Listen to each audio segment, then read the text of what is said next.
அனைவருக்கும் வணக்கம். சத்யாவை வர வைக்கிறாங்க. ரேகா தன்னோட அம்மா சிந்தாமணியை சிந்தாமல் காமிக்கணும் அப்படிங்கிறதுக்காண்டி நம்ம சத்யாவும் இருக்கிறாங்க.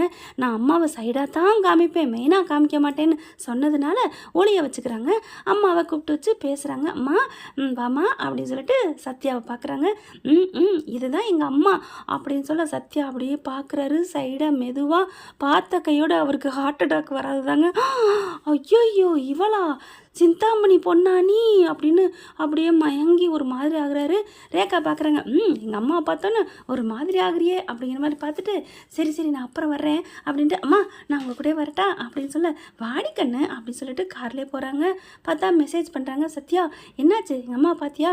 இவங்க தான் எங்கள் அம்மா, நிறையா பூக்கடை வச்சு ஆர்டர் பண்ணி கொடுத்துட்ருக்காங்க. ஆனால் அம்மா கூட நான் இல்லை, அவங்களுக்கும் எங்கள் அப்பாவுக்கும் செட் ஆகாது. ஏன்னா அவங்க கொஞ்சம் அடிதடி மாதிரி இருக்காங்க. எனக்குமே பிடிக்கல தான், என்ன பண்ணுறது, வருங்கால மாமியாரை என் புருஷனுக்கு காமிக்கணும்னு ஆசைப்பட்டேன், அதுதான் காமிச்சேன், பிடிச்சிருக்கா அப்படின்னு மெசேஜ் போடுறாங்க. ஆனால் இவர் பதிலே போடலைங்க. ஏன்னா சிந்தாமணி பொண்ணை நான் லவ் பண்ண வாழ்க்கையில் நல்லா இருக்குமா அப்படின்னு யோசிக்க ஆரம்பிக்கிறாங்க. இல்லை சாரி அப்படின்னு சொல்லிட்டு மெசேஜ் போடுறாரு. எதுக்கு சாரி போடுற சத்யா, எதுக்கு சாரி அப்படின்னு மெசேஜில் இருக்காங்க.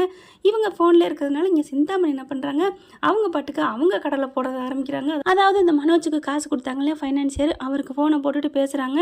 இங்கே பாருங்கள், எப்படியாவது அந்த பத்திரத்தை நம்ம வாங்கணும், சீக்கிரம் நான் ஒரு வாரத்தில் போயிட்டு காசை கேளுங்க, இல்லைன்னா பத்திரத்தில் உங்கள் கையெழுத்துலாம் இருக்குது, இது எங்கள் வீடு தான் அப்படின்னு சொல்லிட்டு அதில் தூசி தட்டி வெளியில் அனுப்பணும். என்ன சாரே அப்படின்னு பேசிட்டு வராங்க. கவலைப்படாதீங்க மேடம், பார்த்துக்குவோம், கொடுத்த ஒரு வாரம் போகட்டும், அதுக்கப்புறம் கொடுத்து கழட்டுவோம் அப்படின்னு இவங்க பேசிகிட்டு இருக்காங்க.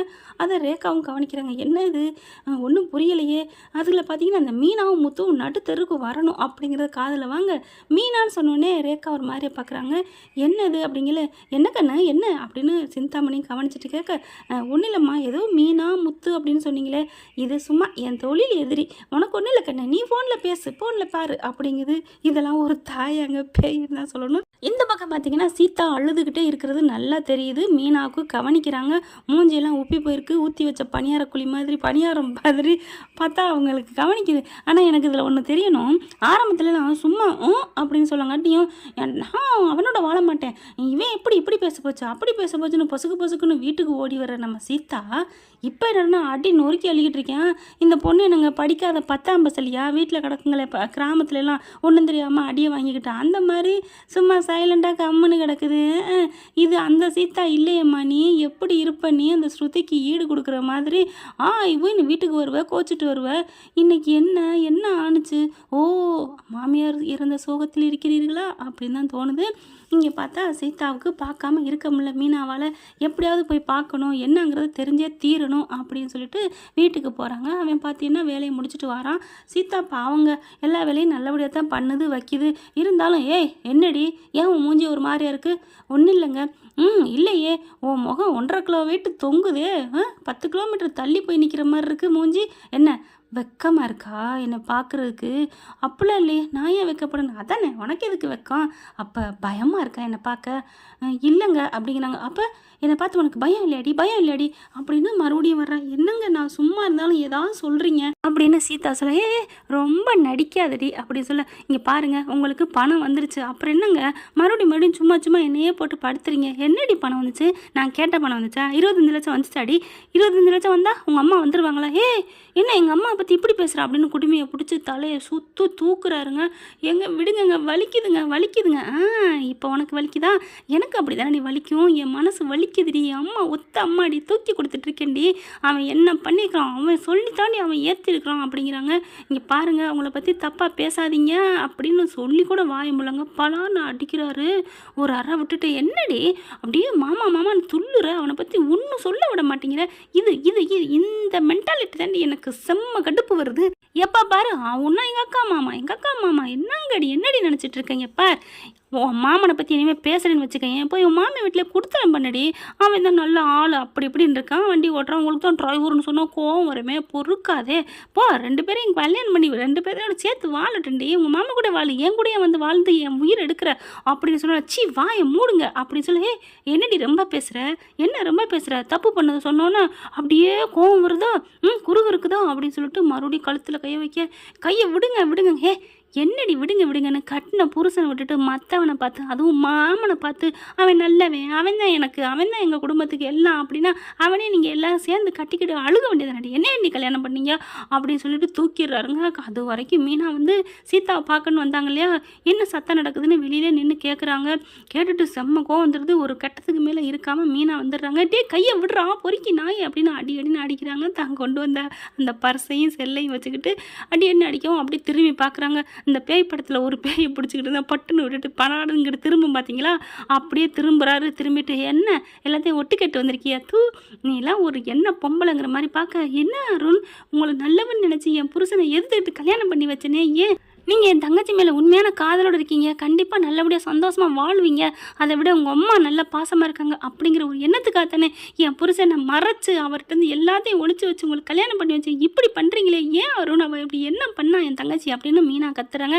அடடடா வர்றேன் வா, என்னது உங்கள் புருஷனை எதிர்த்துக்கிட்டு கல்யாணம் பண்ணி வச்சது என் மேலே உள்ள பாசத்துலேயும் நான் வச்சுருக்க காதலை பார்த்தா நீங்கள் கல்யாணம் பண்ணி வச்சிங்க, என்ன நினச்சிட்ருக்கீங்க, என்ன மீனா என்ன அருண் இப்பெல்லாம் பேசுகிறீங்க அப்படிங்கிற, அட மூடுங்க வாயா அப்படின்னு சொல்லிட்டு, நான் கெத்தாக இருக்கேன், அழகாக இருக்கேன், கவர்மெண்ட் வேலையில் இருக்கேன், வீடு இருக்குது, வாசல் இருக்குது, ஒரே ஒரு ஆள் தான் பிக்கல் பிடுங்க இல்லாத ஆள், மாமியாக்காரி, அதுவும் வாய் பேச்சே இல்லாதவ, அதனால் இழிச்சவன் மாட்டிட்டான் அப்படின்னு தங்கச்சிக்கு வாழ்க்கை போயிடக்கூடாதேன்னு நினச்சி தாண்டி நீங்கள் எனக்கு கல்யாணம் பண்ணி வச்சிங்க, அதை விட்டுட்டு என்னமோ பாசத்தில் கல்யாணம் பண்ணி வச்சிங்களாமே அப்படின்னு சொல்ல, வாயை மூடுங்க அப்படின்னு சீதா செம்ம கோவத்தில் கத்துறாங்க. என்னங்கடி பொண்ணை பேசினா இந்த அம்மா கோவம் வருது, இந்த அம்மா பேசினா உனக்கு கோவம் வருது, அந்த ஆளை பேசினா உங்கள் 2 பேருக்கும் கோவம் வருது, என்ன 2 பேரும் ஒரு ஆளுக்கு அப்படியா அப்படிங்கல பாலான்னு மீனா அருண் கொடுத்துட்றாங்க. என்னடா நினச்சிட்டு இருக்க வெண்ணம்மாவனே அப்படிங்கிற மாதிரி செம்ம கோவம் வருது. கோவம் வந்தகையோட அருண் என்ன பண்ணுறான், சீதா அப்படின்னு கத்த, என்னடா சீதா அப்படின்னு சொல்லிட்டு கோவம் வந்துடுதா. கரெக்டாக முத்து வந்துடுறாங்க. ஏன்னா மீனாவுக்கு கால் பண்ணிகிட்டே இருக்காங்க, எடுக்கவே இல்லை, எங்கே போயிருப்பா அப்படின்னு சொல்லிட்டு, எப்படியும் கண்டிப்பாக சீதா தான் பார்க்க போயிருப்பான்னு தெரிஞ்சு வர, கரெக்டாக முத்துவை பார்த்தேன், வரேன் வா வந்துட்டியா, இந்த பொண்டாட்டிங்க வந்தோன்னே பொண்டாட்டிங்களை அடிச்சிருவானோன்னு பயந்து வந்துட்டியா, அதாவது பொண்டாட்டிங்கன்னு ப்ளூரில் சொல்லிடுறாரா, சொன்னோன்னு கோவம் வந்துடுது முத்துக்கு. ஏன்டா நாயை என்னடா நினச்சிட்டு இருக்கா அப்படின்னு போட்டு சாத்துன்னு அப்படியே முதுகில் அடிக்கிறாங்க. ஐயோ அம்மானு அப்படியே துடிக்கிறாரு. அப்படியே சீதா பேசாமல் நிற்கிது. மீனாவை பார்க்குறாங்க. சீதா உன் புருஷனை அடிக்கிறான்னு, அக்கா அடிக்கட்டுக்கா, அடி வாங்கட்டுக்கா, இவெல்லாம் ஒரு மனுஷனா அப்படின்னு சொல்லிட்டு இருக்காங்க. அடித்தோடனே இங்கே பாடுறா என்னை வீடு புந்து அடிச்சிங்கன்னு நான் கம்ப்ளைண்ட் கொடுப்பேன் அப்படின்னு அருண் சொல்ல, குடுறா என் தங்கச்சியை பாருடா அப்படின்னு சொல்லிட்டு மீனா என்ன பண்ணுறாங்க, கண்ணத்தெல்லாம் காமிக்கிறாங்க முத்துக்கிட்ட. முத்து சீதாவை அப்படி அந்த கோலத்தில் பார்த்தோன்னா மறுபடியும் வெறி வருது. முதுகில் சாத்துன்னு சாத்துறாரு. இருடா மவனே அப்படின்னு சொல்லிட்டு வீடியோ எடுக்கிறாங்க. சீதாவையும் என்ன வீடியோ எடுக்கிறீங்களா, நீ தானே என்ன அடித்த, நான் கோர்ட்டில் சொல்ல வேண்டாம், நான் அடித்ததை காமிப்பேன் பாரு, கிரிக்கேன் பாரு, நீ அடித்ததை தாண்டா நான் எடுக்கிறேன் அப்படின்னு சொல்ல, என்னடா எனக்கு என்ன பயமா, உன் கண்ணு முன்னாடி நான் அடிப்பேன்டா அப்படின்னு சீதா மறுபடியும் அடிக்கிறாரு. எல்லாத்தையும் வீடியோ எடுக்கிறாங்க. இங்கே பார் உன்னை கண்டிப்பாக நான் கம்ப்ளைண்ட் கொடுப்பேன்டா அப்படின்னு சொல்லிட்டு முத்து சொல்கிறாங்க. சீதா பார்க்குறாங்க. மாமா இவன் எனக்கு வேணாமாம்மா, எனக்கு இவன் வேணாம், வாங்க நம்ம கிளம்புவோம். ஆமாம்மா கிளம்பி 2 பேரும் போய் சேர்ந்து வாழலாம்ல அவன் கூட அப்படிங்கல, அடேங்கு அப்படின்ட்டு அடிக்க வராரு முத்து. என்ன உண்மையை சொன்ன சுடுதா, எனக்கு தெரியும்டா, ஆரம்பத்துலேருந்து என் மாமா அப்படின்னு சொன்னான், அப்போவே தெரியும், என்ன கரெக்ட் பண்ணிட்டியா, பொண்டாட்டியோட இலவசம் என்னப்பா அப்படிங்கல. மீனா வருது. அங்கிட்டு சுற்றி முற்றியும் பார்க்குறாங்க. வீடு கூட்டுறது கிடக்குது, அதை எடுத்துக்கிட்டு சப்புன்னு அடிக்கிறாங்க. சி நீலாம் ஒரு மனுஷனடா, அந்த அம்மாவுக்கா உன்னை பார்த்தேன்டா, என்னங்கடா இப்படி பண்ணுறீங்க சே அப்படின்னு சொல்லி திட்ட, என்ன நீங்கள் வீடு தேடி வந்து அடிச்சுட்டு என்ன ஒரு போலீஸ்னோட பார்க்காம இதெல்லாம் பண்ணுவீங்களா, இப்போவே நான் போலீஸுக்கு கால் பண்ணுறேன், பண்ணு அப்படிங்கிறாங்க. போலீஸுக்கும் கால் பண்ணுறாங்க. போலீஸ் வந்துடுது. சீதா அப்படியே அழுதுகிட்டு தலைவரி கோலமாக இருக்குது. போலீஸை பார்த்தோன்னே அருண் என்ன பண்ணுறான், வீடு தேடி வந்து இவங்கெல்லாம் என்னை அடிக்கிறாங்க, எங்கள் அம்மா இறந்ததுக்கு நான் காசு வாங்கினக்காண்டி எப்படா வாங்க போச்சுன்னு அடிக்கிறாங்கன்னு சொல்ல, போலீஸ்காரங்கிட்ட அந்த வீடியோ காமிக்கிறார் முத்து. இங்கே பாருங்கள் இவர் தான் அந்த பிள்ளையை போட்டு அடிச்சு இந்த கண்ணத்தெல்லாம் பாருங்கள் அப்படின்னு ஃபோட்டோ வீடியோ எடுத்து வச்சு காமிக்கிறாங்க. நேர்லையும் பார்க்குறாங்க இல்லையா. அட பாவி நீதான் ஒரு மனுஷ ஜென்மமா அப்படின்னு சொல்லிட்டு கைது பண்ணுறோம் அப்படின்னு அருணை கைது பண்ணிடுறாங்க. அருண் கொஞ்சம் மென்டல் ஆகிறாருங்க, அப்செட் ஆகிறாரு. சீதா என்னை முக்கியம் இல்லைன்ட்டு உன் அக்கா மாமா முக்கியம் நினைக்கிறீல்ல, அப்படித்தானா நீ என் மேலே வச்ச காதல், நான் தான் உனக்கு முக்கியம் நீ சொல்ல மாட்டேல்ல, என் புருஷன் தான் எனக்கு முக்கியம்னு சொல்ல மாட்டியா, பாத்தியா உங்கள் அக்கா பாத்தியா, தான் புருஷன் தான் முக்கியம்னு எப்படி சண்டை போடுறாங்க, அந்த மாதிரி உனக்கு ஏண்டி இல்லை அப்படின்னு சொல்லிட்டு, நான் பெருசு இல்லையா சீதா, நான் உனக்கு முக்கியம் இல்லையா சீதா, அப்படியே அந்த எண்ணம் தாங்க அவருக்கு இப்படி பைத்தியமாகுது. முத்துக்கும் புரிஞ்சுக்கிறாரு. அப்படியே சீதா பார்க்குறாரு. கவலைப்படாத சீதா, இவர் மனநோய் பிடிச்சிருக்கு, அவரை கண்டிப்பாக குணப்படுத்தலாம், நீ பயப்படாத, அவன் அடி மனசில் நான் என்ன உங்களை எல்லாரும் நீங்கள் எல்லாரும் உயர்வாக நினைக்கிறதா அவருக்கு தப்பாக தெரியுது. என்ன கொஞ்சம் நாளைக்கு நீங்கள் எல்லாரும் விட்டுட்டு நீங்கள் அருணை கவனிக்க பார்க்கணும் அப்படிங்கிறாரு. என்ன மாமா, அவன் எனக்கு வேணாம் மாமா, நான் டைவர்ஸ் கொடுக்குறேன் மாமா, இதெல்லாம் திருந்தாத சைக்கோ மாமா. இல்லை சீதா, நான் இப்போ பார்த்துட்டேன். அப்புறம் போலீஸ்காரங்கள்ட்ட, சார் கொஞ்சம் பார்த்தே பண்ணுங்க, அவருக்கு மனசு கொஞ்சம் அப்செட் ஆகிருக்காரு, மன ரீதியாக பயமாக இருக்குது, அதனால் நீங்கள் ட்ரீட்மெண்ட் கொடுக்கணும், நாங்கள் பார்த்துக்குறோம் சார், நீங்கள் கம்ப்ளைண்ட் கொடுத்துட்டீங்களா அதோட விடுங்க அப்படின்ட்டு போகிறாங்க. சீதா மீனாவும் கட்டி பிடிச்சிட்டு அழுகுறாங்க. முத்து வந்து ஆறுதல் சொல்கிறாங்க. போலீஸு கைது பண்ணிட்டு போயிடுது அருணை. என்ன ஃப்ரெண்ட், இனியாவது அருண் திருந்தி சீதாவோட சேர்ந்து வந்தால் நல்லா தானே இருக்கும்னு நினைக்கிறீங்களா, இல்லை அருண் சீதா பிரிய நினைக்கிறீங்களா? பிரிகிறது அவ்வளோ சுலபம் இல்லைங்க. ஏன்னா மனசு தானங்க காரணம், காலம் போனால் ஆறும் இல்லையா? பார்க்கலாம். தேங்க்யூ.